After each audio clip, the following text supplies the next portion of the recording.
Hello, everyone. Today I wanted to speak about something that's been building up for quite some time.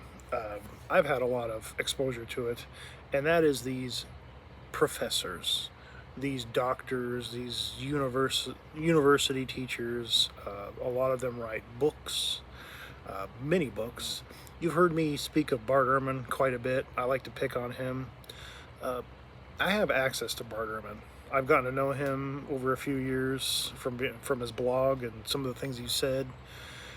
And a lot of this has to do with exposure to these types of people uh, from YouTube, again, from their paraphernalia that they put out. The power brokers of the world have chosen to put these people before us, and in a way to basically trick us into thinking that what they're saying is actually has any meaning uh, to us, especially the disciples of Christ. Not Christians, disciples of Christ, but Christians too. Some of the things they say are just very outlandish, but at the same time, a lot of people look at it and say, wow, that's very interesting. Um, you have to kind of understand where they're coming from and why they're doing it. Well, for one, the reason why they're doing it is because they're making money. They're becoming popular. A lot of these people, well, let's just say the intelligence agencies of our world, they go to the universities. They find intelligent people and they recruit out of these universities. The same thing is true with people like Bart Ehrman. They see that he's smart and they pluck him up out of his class and make him a hero. And he is who he is today because of them. But they chose him to do this, to put his thoughts and his material before us. But this is basically it right here. This is what I'm saying in a nutshell. What he's saying doesn't have anything to do with Jesus or God. Let's pick on the Roman Catholics, okay? Nothing to do with God or Jesus. Nothing at all. Why? Because, let's say, the Gospels, something that I emphasize that you read and understand completely, all right? You'll move on to other things. I did. But you always come back to the Gospels. Why? Because it's the truth. It's home. It's where you live. It's where you dwell. All this outside stuff, and even in the New Testament, when you get into Paul and you get to Peter, it can be a little confusing sometimes. And then when you start listening to these people, they put their little spin on it. And they start talking about all this historical facts that doesn't line up with what the Gospels are saying, how they're inaccurate. Ehrman himself is pretty intent on proving that Jesus was not God. Now, it's funny that I actually have found that his view on it is more correct than someone that were defending the Trinity, for example. There may be verses in there where you can say, it could mean that. But on the whole, meaning that, not so much. Not likely. And to base your thinking and your understanding on a couple of scriptures that say that, it's not good. But then again, Bart Ehrman does the exact same thing. Like this Luke 21 business, Luke 17:21 business that him and I have been going over for well over a year. He'll take the slightest, most obscure reference and say, oh, this is what it means, even though it doesn't. So he does exactly what everyone else that he's attacking does, in the same sense. He's a hypocrite. This other lady I was walking to, there's this other lady, Robin Walsh, there's this Paula Friedrichsen, there's just all these people out there on YouTube. and they just blah, blah, blah, blah, blah. And they set the stage. And that's what you need to understand when you read their material or you listen to them. They are setting up the stage beforehand. It's just the same thing as when people say context is king and they have to set the stage for you so you can understand clearly and properly. Well, of course, you're going to come to the same conclusions that they're presenting in these examples because that's what they're presenting. But you have to understand that they're setting you up. They're lying to you. They're telling you something that is factual based off of information that really isn't that factual. In all honesty, we really don't know so many things.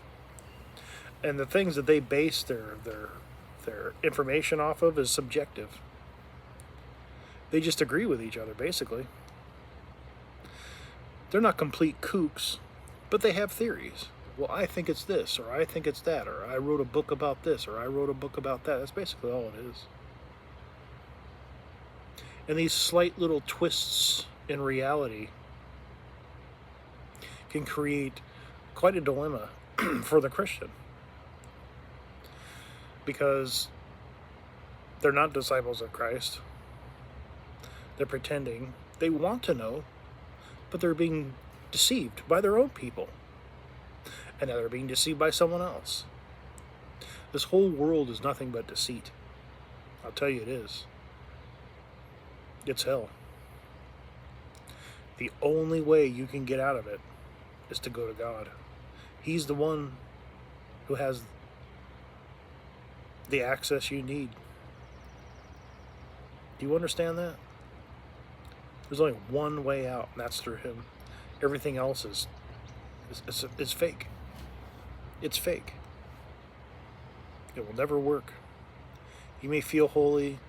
You may have a good time with your friends at, the ice cream social at church. I don't know what they do down there these days. Youth group, whatever. It doesn't last forever. As soon as the emotions start to wear off, just like a drug, it wears off too. And you have to get high again. And that whole week, between church services really isn't enough. And a lot of people reach out to this alternate material. They want to know something more. There's a topic that they're interested in that they want to know more about. And they're being lied to.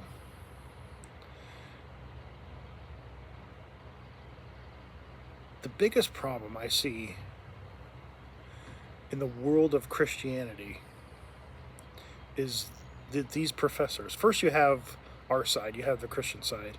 Most of them are fundamentalist, people. They're just weird, and they got these weird ideas, and they just all agree with each other, and they create schools and colleges and universities and so on and so forth. So you're being lied to on that front. Then you get on that side of it, the educational part of it, and they're lying to you too. But you say, well, these are universities, these are professors, these are professionals. I myself have even hired, not these people, but professionals in linguistics, in classical Greek. And I take what they say to what they say to understand what I'm trying to understand. I don't think that came out well, but I use their knowledge to understand what the Bible is saying, the New Testament. And you got to kind of think, well, is that good enough? Are they lying? Well, I hired 4 of them, so they seem pretty much in accordance, and it does seem to work for me. But this is something else, these people. This is more of a theoretical type of academia that exists, like Bart Ehrman. He's a bullshit artist. All these people are bullshit artists. Okay, that's one. 2, they're just making money, And it's funny that most of these people are atheists. They're kind of like atheists. Uh, but the other thing is, and don't take this the wrong way, but they're Jews. And that's the other thing that strikes me as odd. How many Muslims do you think are learning from a Christian university professor somewhere? I've never heard of it. I've actually looked for it. How many Jews do you think are taking instructions from a Muslim or from a Christian? You think there's a Muslim out there somewhere teaching, rabbinic students the book of Ezekiel? I don't know. Name your pick. No. I've looked that up too. I haven't found any. But it's funny that in our academia, in the Christian world, and there's a lot of them, but a lot of them don't really get noticed. But these people, this group of people, and it's funny because it's like this cavalcade of nonsense that comes from them. They all hang out together too. I've kind of noticed that they're kind of like aligning with each other, all under one umbrella, kind of like under Bart Ehrman in a way. They do each other's shows, they do conferences with each other. It's like the Rat Pack almost. They're kind of all of the same thought, but it's funny that they're Jewish. It's funny how you have Jewish people, and when I mean Jewish, they're not Jews. They're more like crypto Jews. People that pretend they're really Jewish, but they pretend not to be. It's kind of like a lapsed Catholic. It's almost the same thing, where you come from a long line of Catholics like I did, and all of a sudden you have one of them that just kind of doesn't really go anymore. It's not that they're not believers. Usually they have their lives filled with something else, like a business, something that takes up their time. They just don't really believe. They don't really, it's just, they just don't do it for whatever reasons. But they still retain that Catholic nature, the religious ideals of Catholicism. And it's no different with these Jews. I have many friends. My stepdad, adopted dad, is Jewish, and you would never know it. He was a firefighter. His dad was a firefighter, and his son, my brother, was a firefighter. But he himself, you wouldn't look at him and say, well, that's a Jew. And you look at these people and you say, well, they aren't Jews either. But they are, even though they say, even some of them say that they're not. But they are. Bart Ehrman's a Jew. This Friedrichsen lady is a Jew. James Tabor, he's a Jew. This Robin Walsh, she's a Jew. And it's funny how these academics who are atheists, that's the thing, they're not even Jewish, but they're atheists. And it's more or less that they hate Christianity. And that's the biggest problem that I have with these people, and I'm trying to warn you about, is regardless of who these people are, let's just say I didn't say they were Jewish. They still have the same drive, and they still have the same nature that pushes them towards distorting the truth as much as possible. And all they're really distorting is human history of when they took basically the gospel and created something physical with it, an organization, something corporate, like the Catholics claim that they do. But we know about Constantine. We know about the creation of the physical churches, all this kind of stuff that we know today. But that's all a creation. It's all made up. Your church, these seminaries, the Catholic Church, the Pope, they have nothing to do with God. Absolutely nothing to do with God. Jesus didn't bring Christianity, just like God didn't bring Judaism to the people when Moses came down on Sinai. Human beings created it. That's why it's faulty. The church fathers, the writings, all this kind of stuff, it's just human history of something, just like me. I'm giving my opinion about something that happened 2,000 years ago, but I don't know what it is. But what we have, and what I emphasize to you, is we have the Gospels. And we can understand these Gospels as best as we possibly can. And when we understand them, we will see. It will bear witness to the changes that are happening to us through our relationship with God. Do you understand that? Access to God, a relationship with Him, is what does it. And it works secondary to that. It's the exposure that you're in that teaches you to turn away and towards the light. But these people are just, there's some sort of void. There was it filled some sort of void. Like, Bart Ehrman he's a Christian. For all intents and purposes. He just found a niche. He found a niche amongst these people. Just like he's a Christian. Just like a different denomination. But his denomination is, I don't even know, atheism, whatever. That's why he debates these people. That's why he talks, this is the field that he's in. This is who he is. He might as well be a Christian, just a different denomination. Because he has a theology, he has theories, he writes books on them. And it's funny how, because he was raised a way, I know James Tabor was raised a certain way, Christian. They claim they went to church when they were younger. And it's funny how they still retain the theology of the religions of the churches they went to when they were children. Bart Ehrman is still very much a futurist. Meaning Jesus is going to come back and there's going to be a physical kingdom on earth. Even though it doesn't say it is. It clearly says that it's not. That's why he's so vehemently motivated to destroy Luke 17:21, even though it doesn't make any sense, because he's a liar, straight up. He's a manipulative little shit who will lie to you just like all these other people will. And they won't think twice of it, and they're raking in the dough on top of it.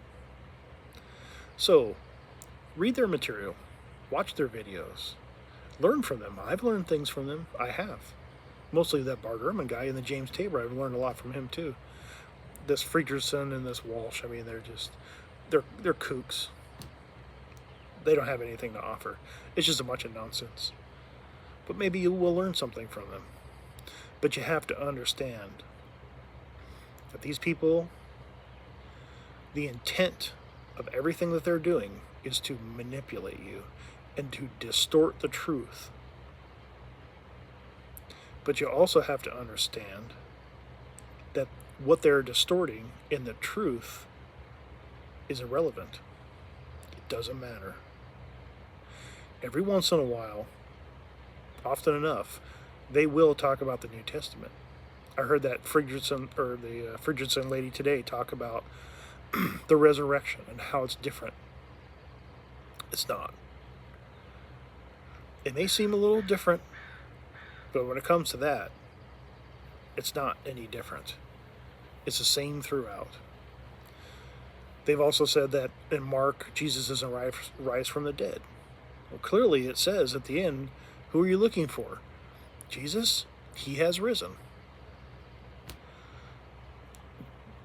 You'll notice that these people try to get real technical, and it's a sleight of hand trick, is what it is. Do you understand? They're lying to you. They're screwing with you. Just keep that in mind when you read their material. Okay? They're lying to you. But then again, so is your church and everyone else. Maybe even me. Maybe I'm not even aware of it. It's not on purpose, I can promise you that. But what if I am? You must always pray to God. That's where you get your information from. If you pray to God and you happen to watch this video and you help something, that's because He directed you towards me. Maybe you learn something from me. But you can learn something from other people as well. It doesn't always have to come from some holy source. I am not lying to you because I have everything to lose and nothing to gain by doing so. These people make money. These people get together and tell each other how great they are. That's what they need. That's why they haven't blown their brains out. People like James Tabor and Ehrman, why do you think they work until they die?